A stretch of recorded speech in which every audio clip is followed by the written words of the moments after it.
The iPhone 5 and the Samsung Galaxy S4, two amazing smartphones at the top of their game.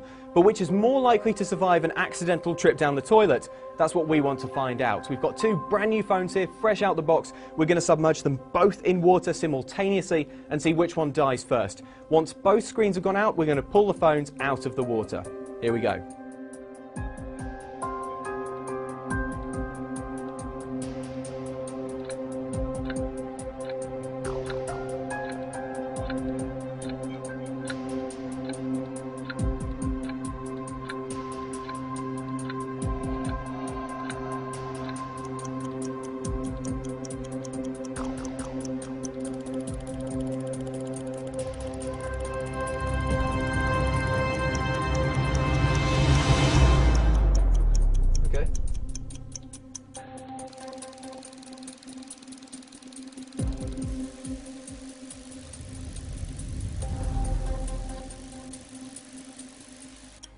So the iPhone 5 has gone out, but amazingly the S4 is still going. There's a bit of flickering, but it seems to be repairing itself, and the screen hasn't gone out yet. It's been a long time.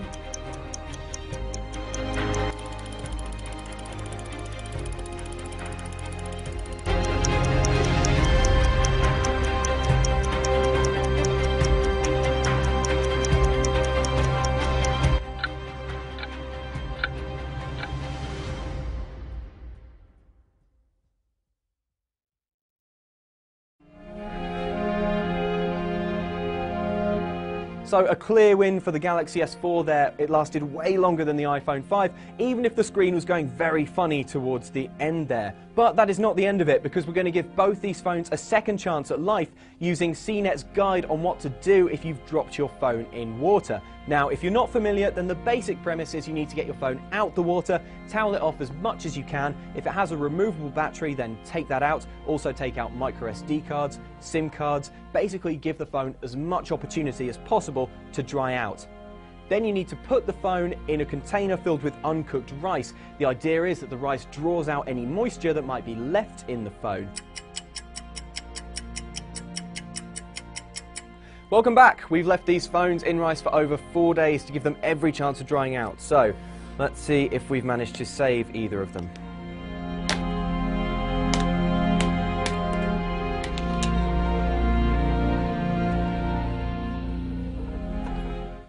Rice in the headphone socket. Get that out.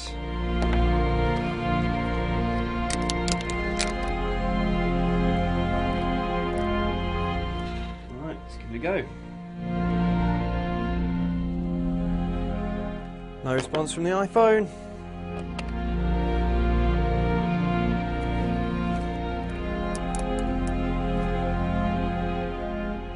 Oh, hello. The Galaxy S4 is alive. It didn't need its charger. It's coming back to life, I think. Is it going to work? It looks okay. So the S4 amazingly seems to be working. The screen seems responsive everywhere. If I fire up the camera, even that seems to be working as well. It seems completely fine. That's very impressive because this phone was underwater for over 2 minutes. I know I couldn't be underwater that long, so I'm impressed. The iPhone, meanwhile, is not switching on, but we're going to plug it in just to see if that brings it back to life. We have life on the screen. We have the Apple logo. And it's recovered. That is amazing. I fire up the camera. That seems to be working fine as well. So, unbelievably, I'm genuinely amazed by this, but both phones have come back to life. That is shocking because they were underwater for over 2 minutes. However, the Galaxy S4 is in a much better condition than the iPhone. Although they both have working screens and the cameras seem to work, there is quite a lot of damage underneath the screen. If you tilt the iPhone towards the light, you can see it looks like not all of the water has been removed from underneath the screen. It also keeps turning itself off every few seconds with the screen going a bit weird, and we're having a little bit of trouble making the SIM card work. Overall, I think it's fair to say the S4 definitely wins this dunk test. I'm amazed that either phone is alive, frankly, but nothing seems wrong with the S4. It appears to be working as if it hadn't been underwater at all. You can keep your phone away from the water as much as you like, but you probably can't keep it out of your pocket. And what else is in your pocket? Keys, change, and if you live near a beach, possibly even sand. So we've got keys, coins and sandpaper. We're going to give the iPhone 5 and Galaxy S4 each 30 seconds of punishment using all of these tools and see which looks best at the end.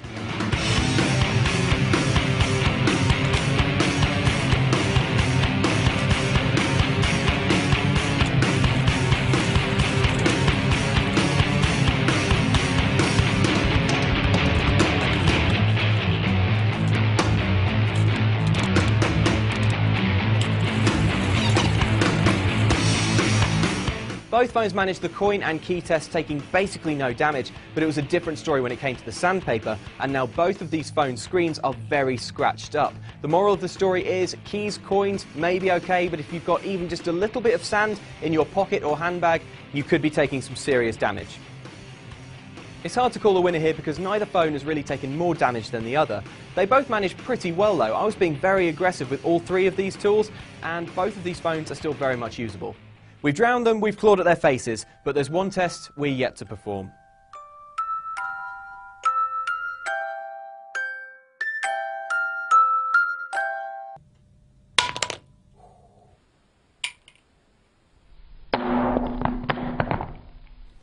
That is pretty bad. The screen's completely smashed underneath the glass.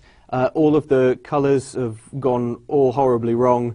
If I poke it a bit, I can see that the display is doing all kinds of weird things. There's no coming back from that.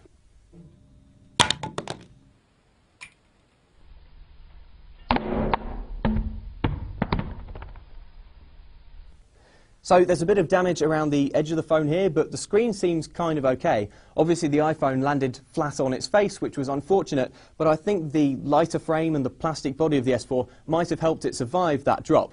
Just to be sure, let's drop it a few more times.